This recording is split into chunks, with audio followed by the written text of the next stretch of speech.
In Canada, particularly in Alberta and British Columbia, wolves have become a constant threat to livestock. Each year, more than 3,500 cattle and sheep are attacked by wolves, causing economic losses estimated at around $13 million. The most severe situations occur in certain areas where large wolf packs live close to farms. These locations are known as red zones, where attacks happen 3 times more frequently than in other areas. These losses not only reduce income but also disrupt livestock breeding cycles, leaving farmers facing long-term instability due to significant financial damage.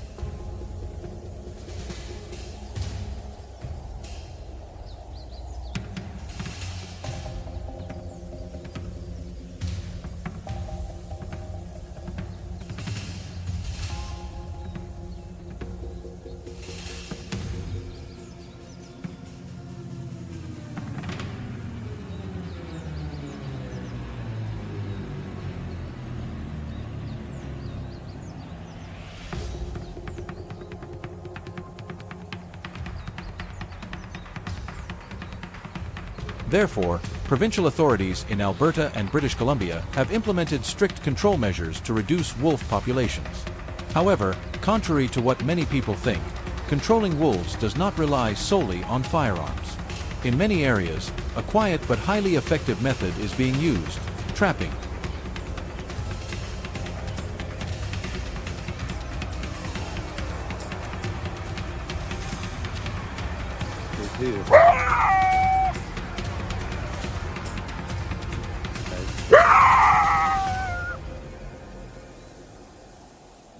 One of the most common types of traps is the controlled foothold trap, designed to hold the animal in place without causing severe injury. These traps are usually buried shallowly in the ground and lightly covered with dry leaves or snow to blend into the environment. Human scent is minimized as much as possible. Trappers even wear gloves and treat the traps with natural soil to avoid detection. Traps are set along narrow paths where wolves frequently travel. When an animal steps into the loop, the tightening mechanism restrains it without causing panic across the pack. This is a critical factor, because if one wolf escapes, the entire pack will learn to avoid that area for weeks afterward.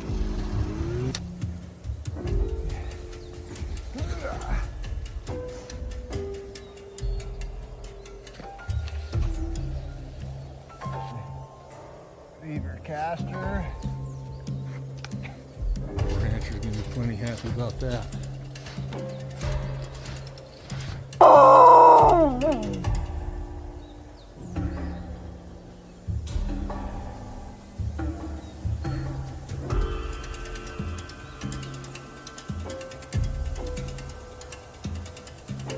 The biggest difference between trapping and hunting lies in time. Traps operate 24 hours a day, even when humans are not present. This is especially important since wolves are most active at night. While ambush hunting requires precise timing, traps allow for continuous, silent, and persistent control. Doing some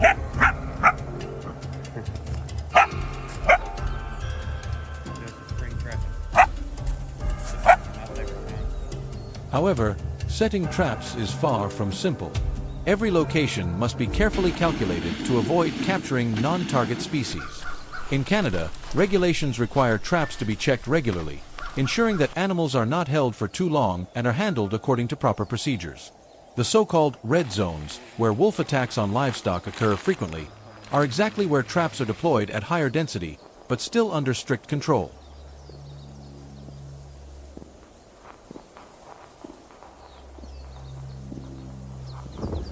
That's a big boy.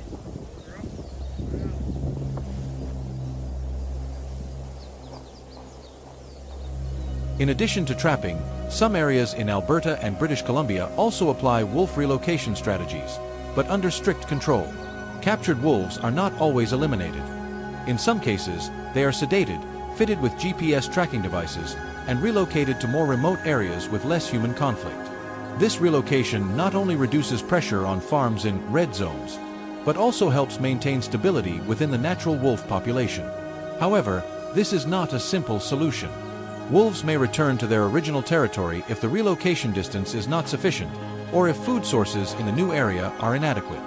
Therefore, each relocation decision must be based on tracking data, individual behavior patterns, and the ecological conditions of the release area.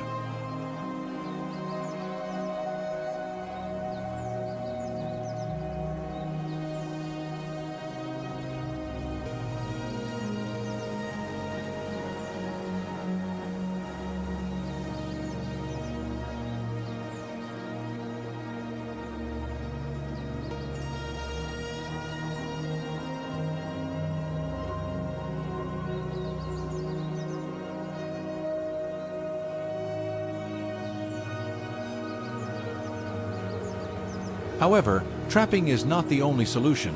It is part of a broader control system. After each capture, the area is often cleared of traces and scents to prevent it from becoming a new hotspot. Everything is aimed at one goal: control, not eradication. Because ultimately, wolves still play a vital role in the ecosystem. The use of traps is not intended to completely remove them from the environment, but to maintain a necessary distance between wildlife and human life.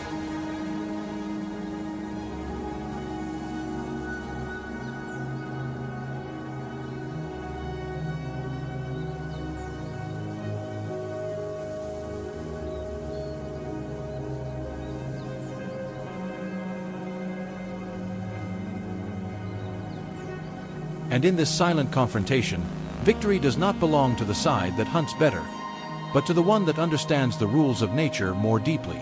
If you find these control strategies thought-provoking, don't forget to leave your opinion and follow the channel to explore more dramatic real-world stories from the wild.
I bet you money it's a female because she had two.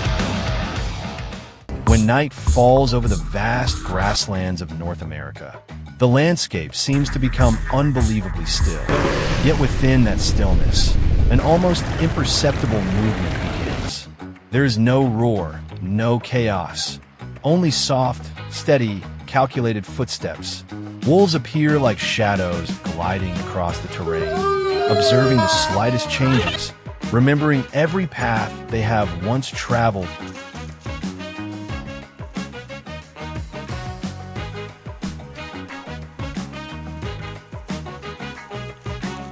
In regions such as Montana, Wyoming, or even the forest edges of Canada, the presence of wolves is no longer rare. At first, the signs are subtle: a displaced fence, a few tracks pressed into damp soil, or the disappearance of a single piece of livestock in the night. But over time, patterns begin to emerge. Not by chance. Wolves do not act impulsively. They observe, remember, and adjust their strategies night after night.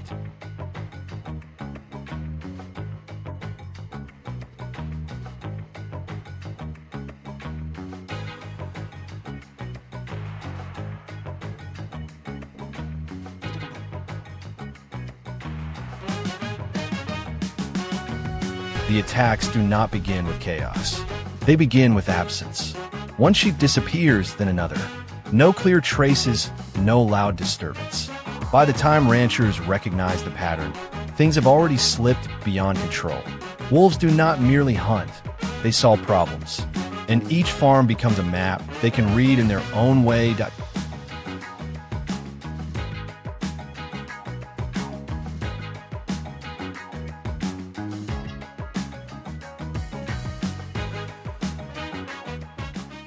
To deal with such an organized predator. fragmented approaches are almost ineffective. Temporary deterrents only cause them to shift direction, not disappear. Therefore, any control strategy must begin with something more fundamental: understanding behavior. This process does not start with setting traps, but with observation. Over consecutive days, infrared cameras are deployed along the trails wolves frequently use. Each recording is not just footage, but data: time of appearance, direction of movement, distance between individuals.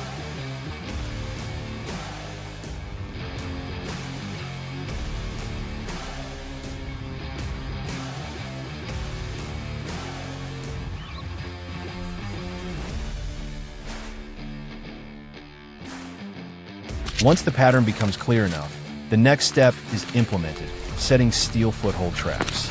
Unlike easily noticeable cage traps, these are designed to blend seamlessly into the environment. Placement is not random, but at key intersections along travel routes, points wolves are almost certain to pass. Installation requires precision. The traps are buried shallowly beneath the soil, covered with dry leaves and natural debris to preserve the surface structure. Metallic scent is carefully treated to avoid detection. Every detail must disappear into the surroundings, because even the slightest anomaly can trigger suspicion and cause wolves to withdraw.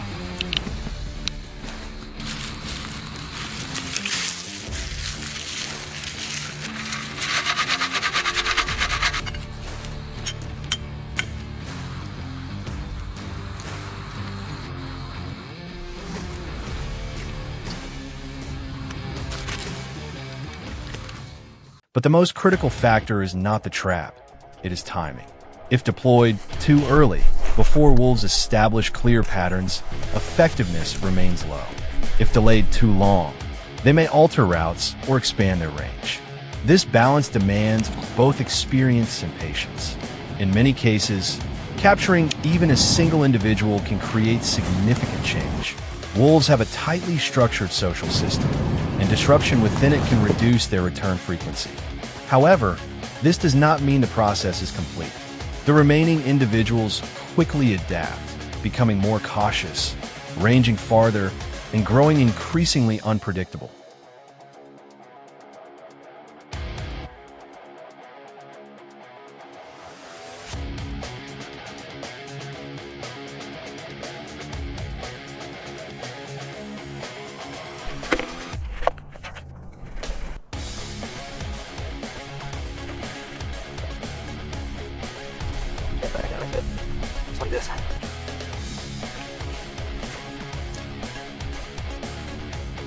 Yep, you're night latched.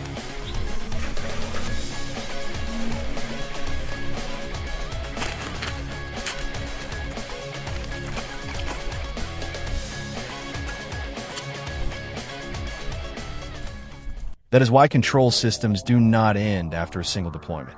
Trap locations are continuously adjusted. I got to catch on New video, so I'll play that for data you right now. is updated and behavioral patterns are reanalyzed.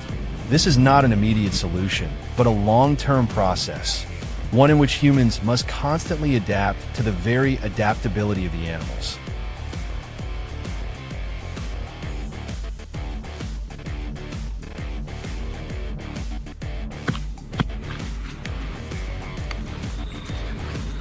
There it goes. Gets on me.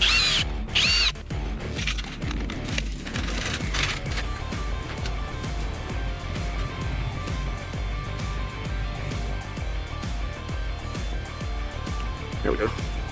Get that right there down in the hole. From another perspective, this story is not only about control. It is about balance. As the boundary between nature and human settlements becomes increasingly blurred, such encounters are inevitable. And in the silence of the night, when everything seems at rest, that confrontation continues, quiet, unseen, yet filled with tension. On one side is a survival instinct honed over thousands of years. On the other is calculation, patience, and the ability to interpret nature. There is no absolute victory, only adaptation and a boundary that is always shifting.